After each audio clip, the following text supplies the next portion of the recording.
कोकणातील प्रत्येक अपडेट जाणून घेण्यासाठी आजच माझे कोकणच्या सोशल मीडिया प्लॅटफॉर्मला लाईक, फॉलो आणि सबस्क्राईब करा। नमस्कार, मी प्रणाली भोसले। माझे कोकणच्या प्राईम टाइम बुलेटिनमध्ये आपल्या सर्वांचं मनपूर्वक स्वागत करते। बुलेटिनला सुरुवात करण्याआधी पाहूयात हेडलाईन्स। नवी मुंबईत पोलिसांवर जीवघेणा हल्ला, तलवार आणि कट्ट्यानं केला वार। आरोपींच्या शोधासाठी 3 विशेष पथकं, 8 जणांविरुद्ध गुन्हा दाखल। दिघीत अपघातांची मालिका सुरूच, विद्यार्थ्यांचा जीव मुठीत धरून प्रवास। दिघीतील गतिरोधकाचा प्रश्न ऐरणीवर, भरधाव वाहनांमुळे पालकांमध्ये घबराहट। प्रशासनाने त्वरित गतिरोधक बसवण्याची पालकांची मागणी। मंडणगड पंचायत समिती इमारत खिळखिळी, सभापतींच्या दालनाचा स्लॅब कोसळला। लोकप्रतिनिधींच्या सुरक्षेचा प्रश्न समोर, विभाग प्रमुखांकडून इमारतीची पाहणी। आणि अजितदादांना पेणमध्ये श्रद्धांजली, अस्थि कलशाचे पेणमध्ये आगमन। पेणचे राष्ट्रवादी कार्यकर्ते भाऊक, दादांच्या अस्थि कलशाचे केले पूजन। पाहुयात सविस्तर वृत्त। नवी मुंबईतील उल्वे परिसरात अंमली पदार्थ विरोधी मोहिमेसाठी गेलेल्या मुंबई पोलिसांवर गुंडांच्या टोळीनं भीषण हल्ला चढवला। RCF पोलीस ठाण्याचे पथक शगुन चौकात संशयितांना पकडण्यासाठी गेले असता 8 जणांच्या टोळीनं त्यांच्यावर चॉपर, तलवार, हॉकी स्टिक आणि फायटर पंचने सशस्त्र हल्ला केला। या रक्तरंजित संघर्षात सहाय्यक पोलीस निरीक्षक किरण मांढरे यांच्यासह 3 पोलीस मित्र गंभीर जखमी झालेत। हल्लेखोरांकडे गावठी कट्टा देखील आढळून आला। धक्कादायक बाब म्हणजे मुंबई पोलिसांनी या मोहिमेबाबत स्थानिक नवी मुंबई पोलिसांना कोणतीही पूर्वकल्पना दिली नव्हती। हल्लेखोरांना समोर आलेले लोक पोलीस असल्याचं माहीत नसल्यानं हा प्रतिहल्ला केल्याचा अंदाज व्यक्त होत आहे। सध्या उल्वे पोलीस ठाण्यात आरोपींविरुद्ध गुन्हा दाखल करण्यात आला असून फरार आरोपींचा शोध सुरू आहे। या घटनेमुळे पोलीस दलातील समन्वयाचा अभाव पुन्हा एकदा चव्हाट्यावर आला। स्थानिक पोलिसांनी या संपूर्ण घटनेचा अधिक तपास तातडीनं सुरू केला असून परिसरात ताणतणावाचं वातावरण निर्माण झालंय। हद्दीमध्ये मुंबईतील पोलीस अधिकारी अंमलदारांचं एक पथक NDPSच्या गुन्ह्यातील आरोपीला अटक करण्यासाठी आले असता त्यांच्यावरती जो मुख्य आरोपी आहे इस्माईल, त्याच्या नातेवाईकांनी हल्ला केल्याची घटना झालेली आहे। त्यामध्ये आमचे API आणि इतर 3 लोक जखमी झालेले आहेत। या गुन्ह्यामध्ये एकूण 8 आरोपी निष्पन्न करण्यात आले असून त्यांच्या म्हणजे त्यांना पकडण्यासाठी 3 टीम्स रवाना केलेल्या आहेत आणि त्यामध्ये आम्हाला पॉझिटिव्ह इन्फॉर्मेशन आहे। लवकरच ते आरोपी आम्ही अटक करू। तो जो मुख्य आरोपी आहे इस्माईल कुरेशी, हा नवी मुंबई हद्दीतला राहणारा नव्हता। त्या गुन्ह्यामध्ये ज्या त्याच्या नातेवाईकांनी प्रतिरोध केलेला आहे ते त्या तिथले राहणारे होते आणि तो त्यांच्याकडे राहायला आलेला आहे अशी इन्फॉर्मेशन, गुप्त माहिती मुंबईच्या टीमला मिळाल्यानंतर ते त्या ठिकाणी आले होते। पण ते त्यांच्या घराच्या परिसरात आहे ना, हत्यार घेऊन शहरात फिरत नाहीये, ते त्यांच्या घरात त्यांनी लपवले होते। अटक नाही आहेत अद्याप, टीम्स रवाना केलेल्या नाही। श्रीवर्धन तालुक्यातील दिघी येथे रस्ते सुस्थितीत झाले असले तरी चकाचक मार्गावर अपघातांचं सत्र थांबलेलं नाही। विशेषतः दिघी वेळास महामार्गावर असलेल्या डॉक्टर बाबासाहेब आंबेडकर विद्यालयाजवळील परिस्थिती ही अत्यंत गंभीर बनली आहे। या शाळेतील 255 विद्यार्थी शिक्षण घेत असून रस्त्यावर गतिरोधक नसल्यानं अवजड आणि लहान वाहने सुसाट वेगानं धावत आहेत। दिघी पोर्ट आणि जंगल जेटीकडे जाणाऱ्या वाहनांच्या प्रचंड वेगामुळे विद्यार्थ्यांसह शिक्षकांच्या मनात देखील धडकी भरली आहे। शाळेत येणाऱ्या जाणाऱ्या विद्यार्थ्यांना रस्ता ओलांडताना जीव मुठीत धरून चालावे लागतंय। या परिसरात 2 शाळा असल्यानं विद्यार्थ्यांची मोठी वर्दळ असते, मात्र प्रशासनाकडून अद्याप कोणती उपाययोजना झालेली नाही। स्थानिक नागरिक आणि शिक्षक हेमंत कीर यांनी येथे तातडीने गतिरोधक बसवण्याची मागणी केली आहे। भविष्यात मोठा अपघात घडण्यापूर्वी सार्वजनिक बांधकाम विभागाने याकडे गांभीर्याने लक्ष द्यावे अशी विनंती ग्रामस्थांकडून केली जाते। अन्यथा मोठे जनआंदोलन उभारण्याचा इशारा रहिवाशांनी दिला आहे। मंडणगडमध्ये सध्या आगामी पंचायत समिती आणि जिल्हा परिषद निवडणुकीचे वारे जोमाने वाहू लागले आहे. मात्र प्रशासकीय पातळीवर इमारतीच्या दुरावस्थेमुळे एक गंभीर पेच निर्माण झाला. येथील पंचायत समितीच्या जुन्या इमारतीची अवस्था अत्यंत दयनीय झाली असून सभापतींच्या दालनाचा स्लॅब कोसळल्याची घटना नुकतीच समोर आली आहे. या भीषण परिस्थितीमुळे भविष्यात निवडून येणाऱ्या लोकप्रतिनिधींनी आणि सभापतींनी नक्की बसायचं कुठं असा मोठा यक्ष प्रश्न आता उपस्थित होतोय. ही संपूर्ण इमारत जीर्ण झाली असून येथे रात्रंदिवस काम करणाऱ्या कर्मचाऱ्यांचा सुरक्षेचा प्रश्न ऐरणीवर आला आहे. या भीषण परिस्थितीची विभाग प्रमुख इरफान बुरुंडकर यांनी प्रत्यक्ष पाहणी करून सविस्तर आढावा घेतला. त्यांनी या संदर्भात गटविकास अधिकाऱ्यांना दुरुस्तीबाबत तातडीनं अत्यावश्यक त्या सूचना दिल्या.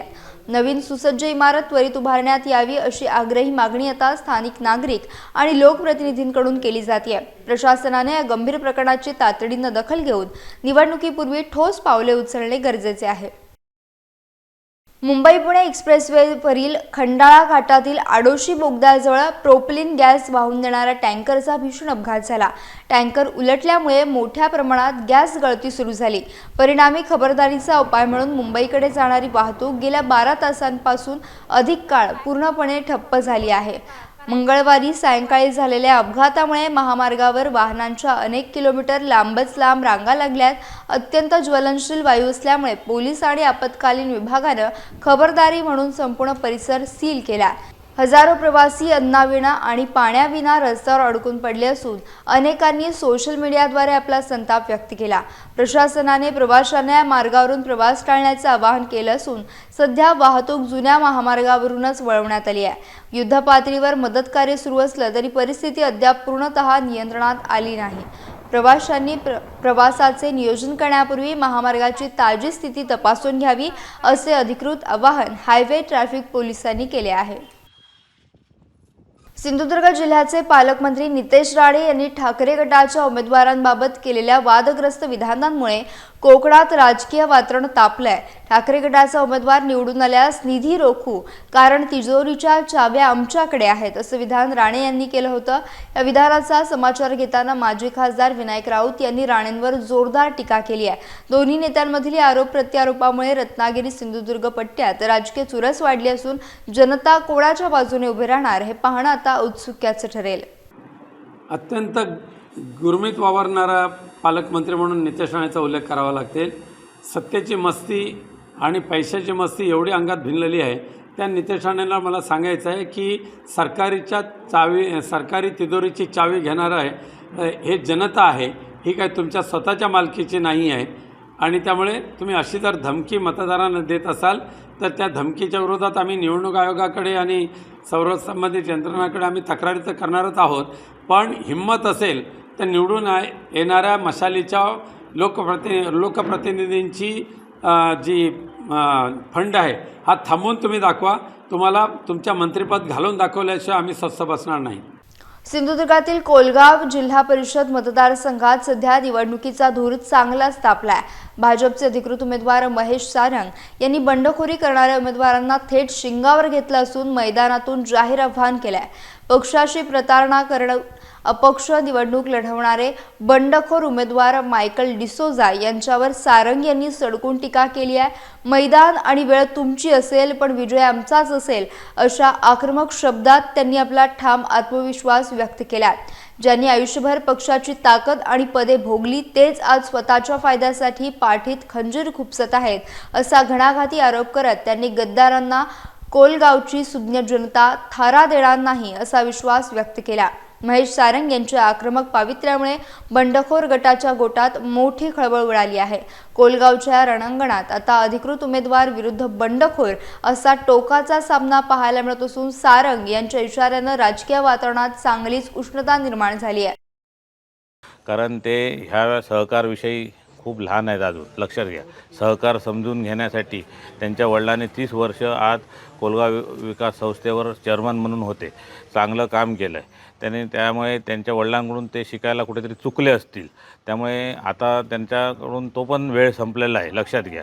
त्यामुळे येणाऱ्या काळामध्ये त्यांनी माझ्याकडून सहकार हा विषय शिकून घ्यावा आणि त्यामध्ये मी त्यांना नक्कीच चांगलं सहकारमध्ये चांगलं मार्गदर्शन करून त्यांना कुठेतरी नेण्याचा मी प्रयत्न करेन. कारण त्यांचे बंधू माझ्या कोलगाव संस्थेमध्ये, विकास संस्थेमध्ये व्हाईस चेअरमन आहेत, त्यांना पण माहिती आहे. त्यांना पण मी बरोबर घेऊन चांगलं कोलगावचा एक सहकार आपण चालवत आहोत दोघेजण.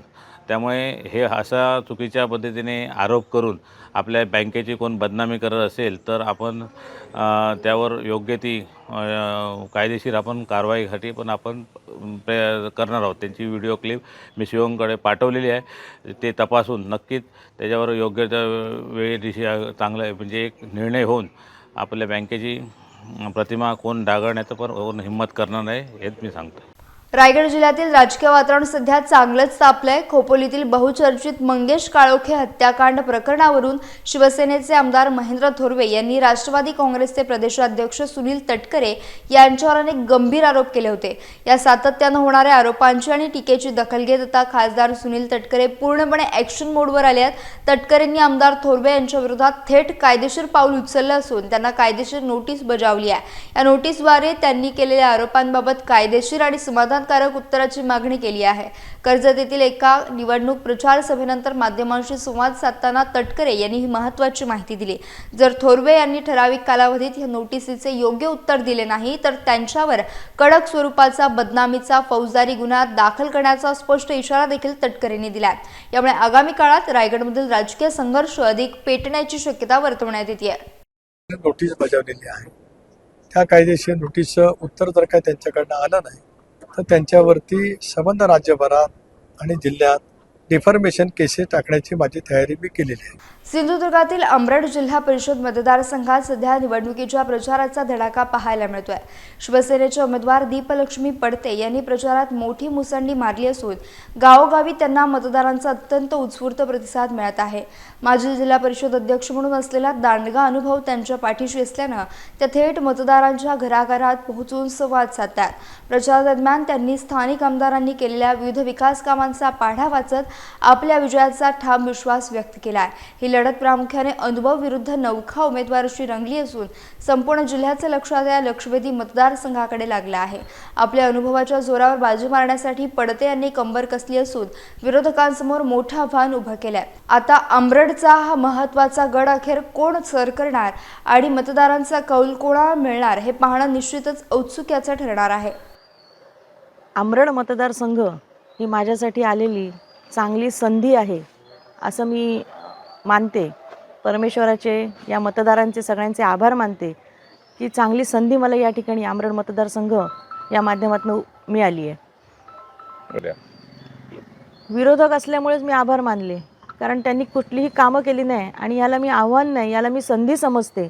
जी मला भविष्यात कामं करायची आहेत त्या कामांचं कुठचंही आश्वासन न देता शाश्वत कामाचा विश्वास त्यांना देण्याचं काम मी या ठिकाणी करते आणि भविष्यातसुद्धा जे दिलेला विश्वास आहे तो सार्थकी लावेन. आत्तापर्यंत वाटत नव्हतं, पण माझे सहकारी हे पण कुठे कमी पडले नाहीत. जरी सत्ता नसली तरीसुद्धा आमदार निलेशजी राणेसाहेब तेव्हापासून या मतदारसंघामध्ये विकास कामांच्या माध्यमातून वाडीवाडीपर्यंत पोचत होते. आत्तासुद्धा त्यांनी कोट्यवधी रुपयांचा निधी या मतदारसंघासाठी दिला आहे. त्याचं नियोजन चालू आहे, येणाऱ्या विकास कामांचं नियोजन चालू आहे. त्यामुळे निश्चित आमदार, खासदार आणि पालकमंत्री महोदय, महायुतीचे सर्व नेते मंडळी आणि सर्व महायुतीचे पदाधिकारी मिळून आम्ही नक्कीच अंबरड मतदारसंघाचा योग्य असा शाश्वत विकास करणार. पाणी टंचाई हा एक विषय आहे, वाडीवरचे रस्ते आहेत, पण आत्ता या वर्षभरात आमदार साहेब निवडून आल्यानंतर निलेशजी राणेसाहेबांनी, आमदार साहेबांनी बऱ्यापैकी या ठिकाणी कामं चालू केली आहेत. पालकमंत्री महोदयांकडे गेलेली प्रत्येक या ठिकाणची कामं होत आहेत. त्यामुळे आपल्याला प्रचार करताना ती कुठे अडचण जाणवलीच नाही. महाराष्ट्राचे लाडके नेतृत्व स्वर्गीय अजितदादा पवार यांच्या अस्थिकलश पेण येथील राष्ट्रवादी कार्यालयात मोठ्या जनसमुदायासमोर दाखल झाला। यावेळी भाजपचे राज्यसभा खासदार धैर्यशील पाटील आणि आमदार रविशेठ पाटील यांनी अस्थिकलशाचे विधिवत पूजन करून भाऊक अंतकरणानं दर्शन घेतलं। राष्ट्रवादी काँग्रेसच्या कार्यकर्त्यांनी आणि स्थानिक पदाधिकाऱ्यांनी आपल्या लाडक्या नेत्याला पुष्पहार अर्पण करून साश्रू नयनांनी श्रद्धांजली वाहिली। दादांच्या निधनानं महाराष्ट्राच्या राजकारणात आणि समाजकारणात कधीही भरून न निघणारी मोठी पोकळी निर्माण झाली असून संपूर्ण रायगड जिल्हा हळहळ व्यक्त करत आहे। हा पवित्र अस्थिकलश संपूर्ण रायगड जिल्ह्यात फिरणार असून सर्वसामान्यांना दादांचे अंत्यदर्शन घेता येईल। यावेळी आमदार रविशेठ पाटील यांनी दादांना महाराष्ट्राचे डायनामिक लीडर म्हणून गौरवलं, तर खासदार धैर्यशील पाटील यांनी दादांच्या विचारावर चालण्याचे आवाहन केले। याप्रसंगी नरेंद्र ठाकूर, दयानंद भगत, जितू ठाकूर आणि अनेक मान्यवर उपस्थित होते। कार्यकर्त्यांच्या मनात दादांच्या आठवणींना पुन्हा उजाळा मिळाला।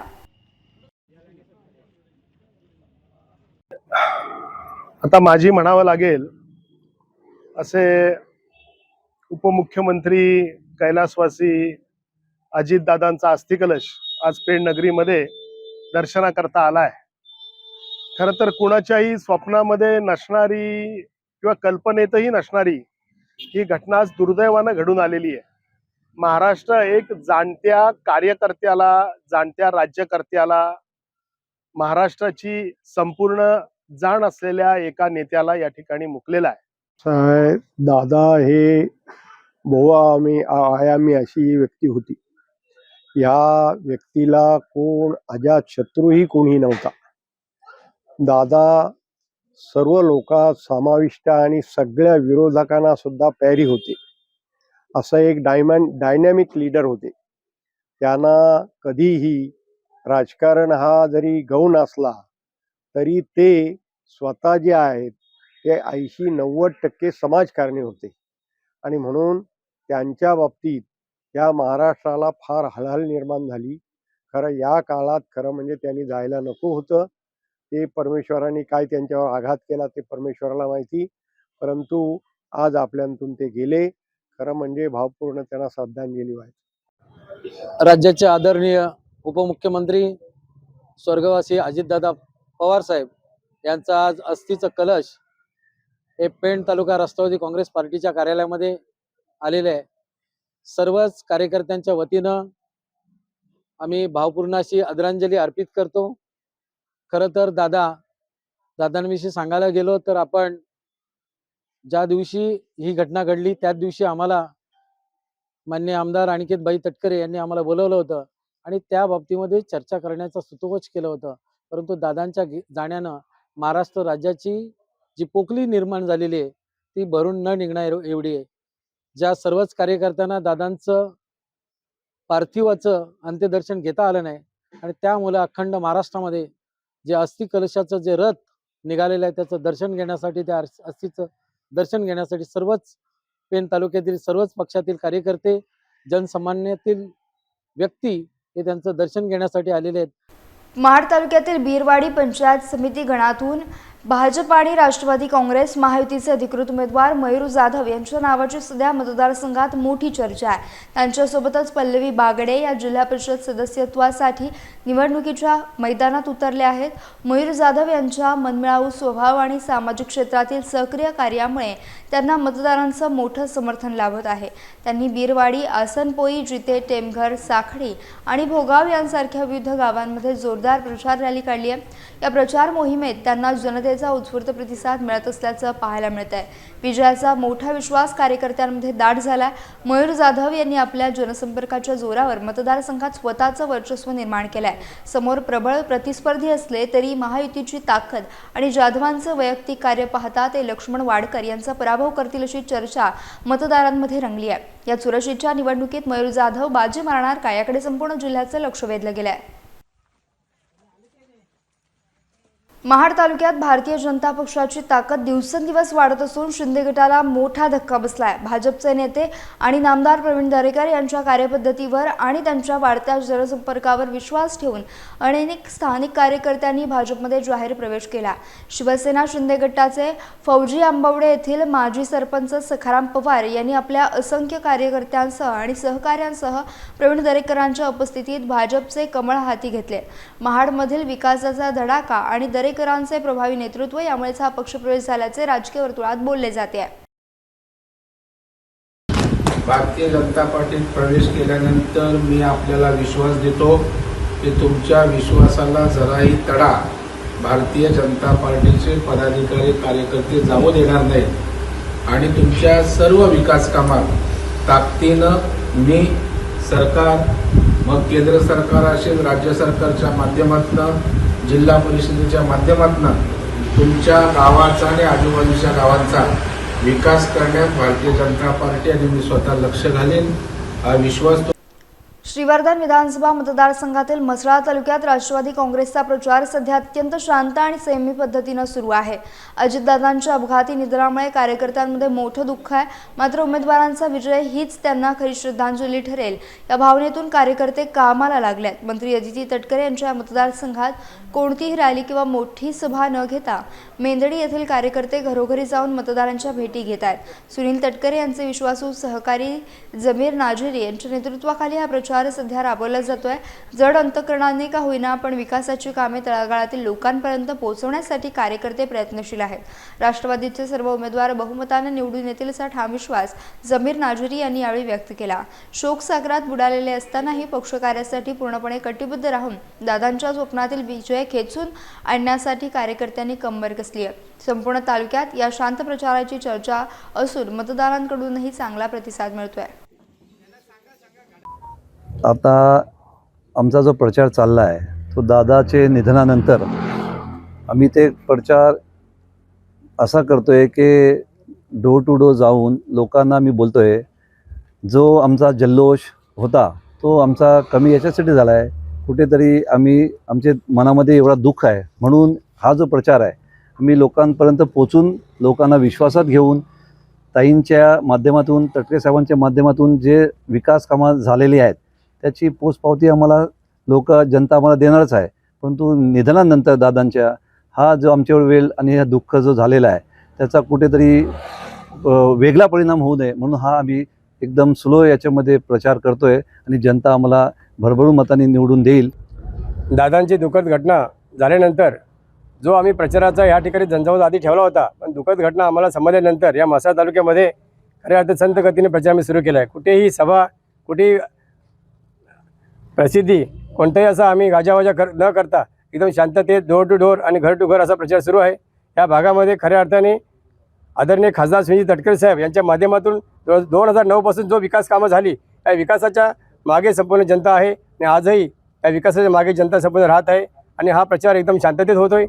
आज आम्ही 7 तारखेला होणाऱ्या निवडणुकीमध्ये इकडची जनता या विकासाच्या मागे राहणार आहे आणि म्हसळा तालुक्यातील पंचायत समिती 4 आणि जिल्हा परिषद 2 6 ते 6 सीट आम्ही निवडून देऊन खऱ्या अर्थाने श्रद्धांजली आम्ही दादांना अर्पण करणार आहोत। मध्ये राष्ट्रवादीचा प्रचार अजितदादाच्या निधनानंतर आमचा प्रचार मोठ्या जाहीर सभावर आम्ही काय घेत नाही, परंतु डोर टू डोर जाऊन सर्व लोकांचा आम्ही मिटिंगी घेतो आणि आम्हाला चांगला प्रतिसाद आहे, कारण जेणेकरून साहेबांच्या माध्यमातून या सर्व तालुक्यामध्ये गावोगावी सर्व कामं झालेले आहेत, त्यामुळे लोकांचा त्या गोष्टीवर विश्वास आहे आणि लोक आमच्या मागे चांगला प्रतिसाद देत आहेत आम्हाला।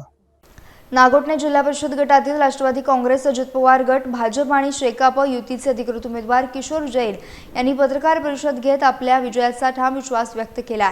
यावेळी निवडणूक ही केवळ राजकारणाची नसून विकासाच्या मुद्द्यावर लढवली जाते असं ते म्हणाले।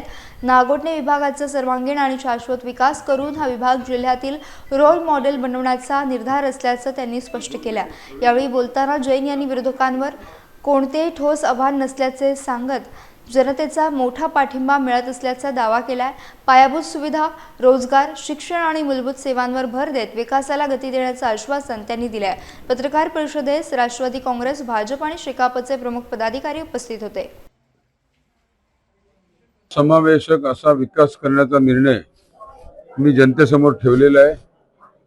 नुसता निर्णय नाही ठेवलाय, तर प्रत्येक विकासाच्या विषयाची माझ्याकडे असणारं प्लॅनिंग हेही त्यांना उलगडून सांगितलेलं आहे. आरोग्याची सुविधा, सुशिक्षित बेरोजगारांची सुविधा, महिलांचे सक्षमीकरणाचा विषय, आपल्या पंचक्रोशीमध्ये रोल मॉडेल जिल्हा परिषद बनवण्याचा विषय, महसुली गावा निर्माण करण्याचा विषय, ग्रामपंचायती वेगळ्या वेगळ्या ज्या व्यवस्थित होत नाहीत त्यांचा विषय, तालुका होण्याचा विषय, नागोठण्याचं फिल्टर पाणी, त्याचबरोबर संपूर्ण पंचक्रोशीतील पाण्याचा विषय, इलेक्ट्रिसिटीचा विषय, हे सगळे महत्त्वाचे विषय अगदी सोप्या भाषेत कशा पद्धतीने पूर्ण करून घेऊ शकतो हा मी माझ्या जाहीरनाम्यात दिलेला आहे. ते आपण माध्यमातून आपल्या लोकांपर्यंत जाऊ द्या. जास्तीत जास्त लोकांना हा विषय कळल्यानंतर माझ्या पाठीशी असेही उभे आहेत आणि अजून ठामपणे ते माझ्या पाठीशी उभे राहतील. पनवेल महापालिकेत महाविकास आघाडीच्या गोटात राजकीय हालचालींना वेग आला. शेकापा आणि काँग्रेसचे युवा नेते केतनराम भगत यांची आघाडीच्या गटनेतेपदी एकमतानं निवड करण्यात आली आहे. दुसरीकडे शिवसेना उद्धव बाळासाहेब ठाकरे गटानं महापालिकेत आपली स्वतंत्र चूल मांडली आहे. 5 नगरसेवकांचा स्वतंत्र गट स्थापन करून त्यांची नोंदणी कोकण आयुक्तांकडे करण्यात आली असून लीना गरड यांची गटनेतेपदी वर्णी लागली आहे. नोंदणीवेळी बाळ माने आणि शिरीष घरात उपस्थित होते. शिवसेनेचे एकूण 7 नगरसेवक निवडून आले होते. मात्र तांत्रिक कारणामुळे 5 जणांची स्वतंत्र नोंदणी झाली. उर्वरित 2 नगरसेवक मित्रपक्षांच्या कोट्यातून निवडून आले आहेत. केतन भगत यांच्या नेतृत्वाखालील महाविकास आघाडी आणि शिवसेनेचा स्वतंत्र गट यामुळे महापालिकेतील समीकरणे बदलणार आहेत. शिवसेनेनं स्वतंत्र गट स्थापन करून आक्रमक भूमिकेचे संकेत दिले आहेत.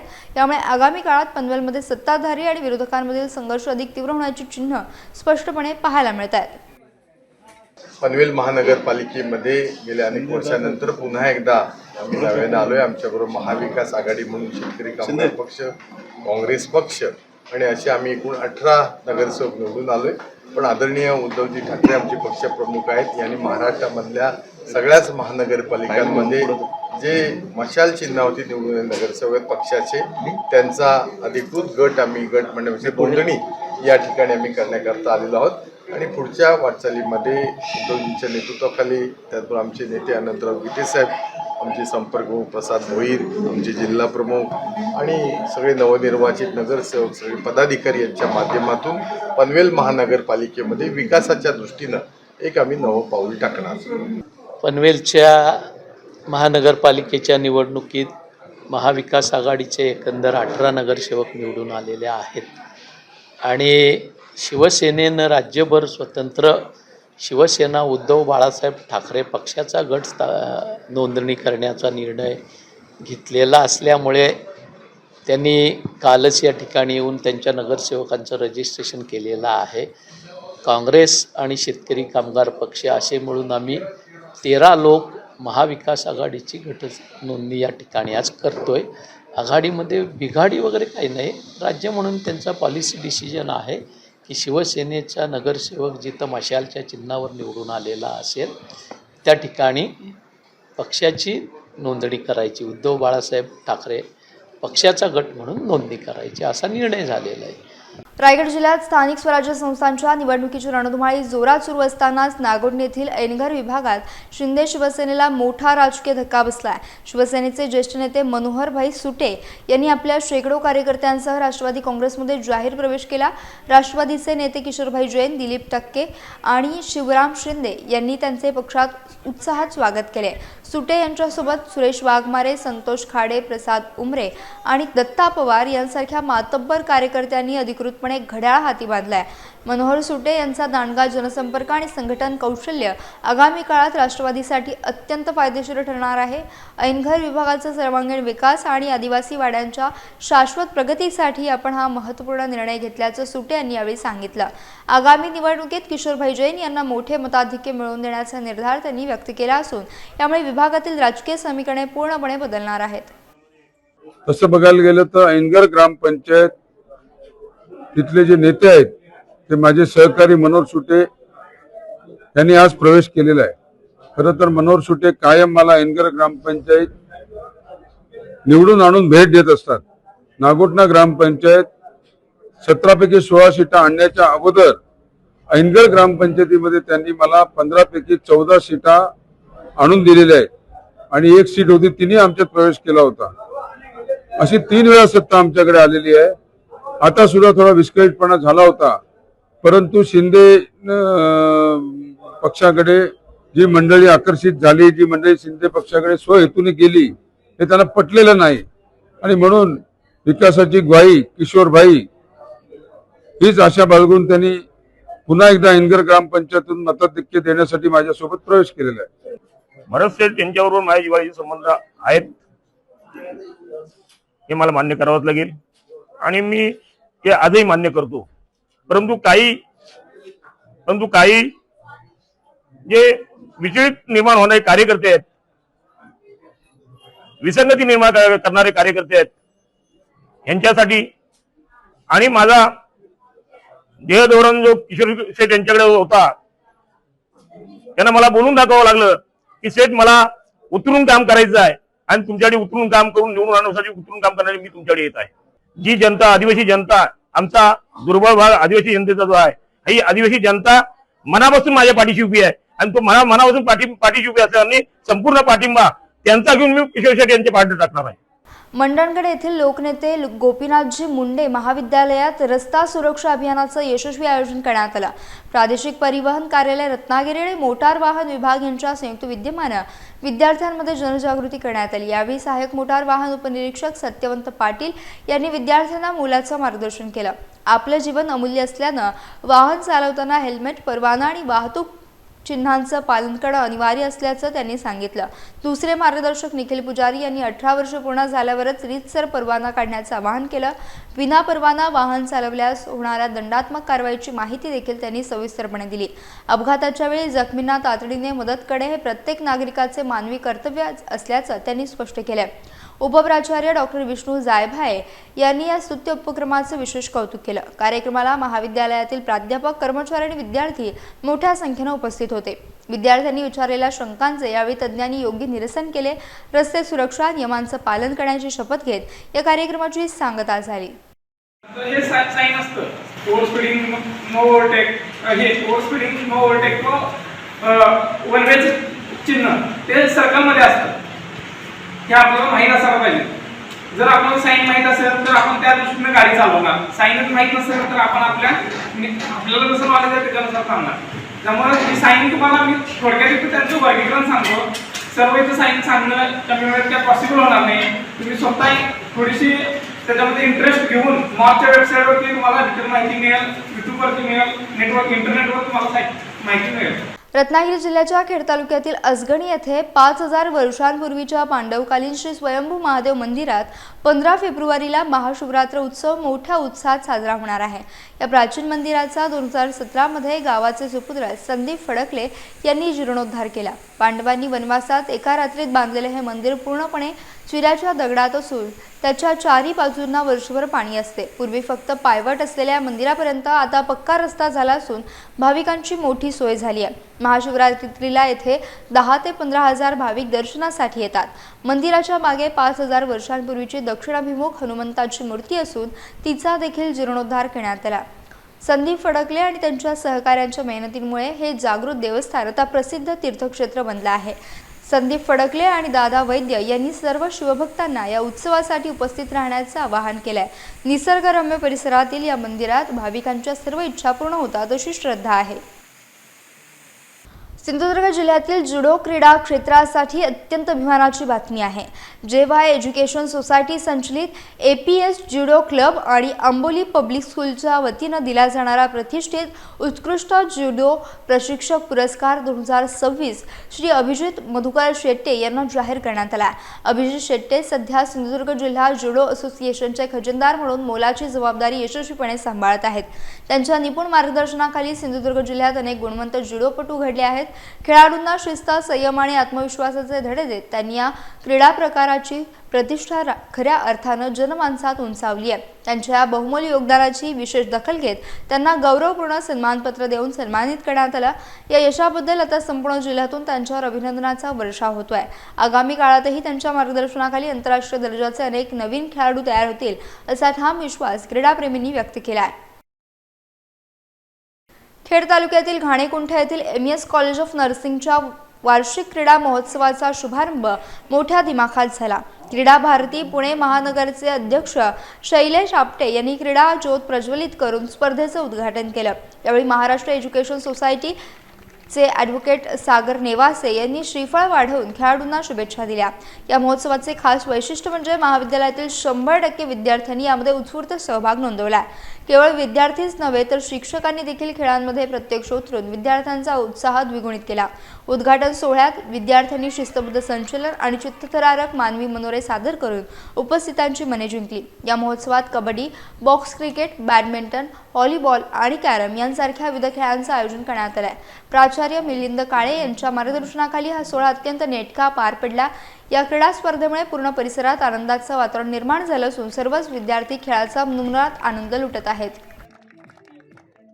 यासह बुलेटिनमध्ये वेळ झाली इथेच थांबण्याची भेटूयात नवीन बुलेटिनसह। तोपर्यंत तुम्ही कुठेही जाऊ नका, पाहत राहा फक्त माझे कोकण।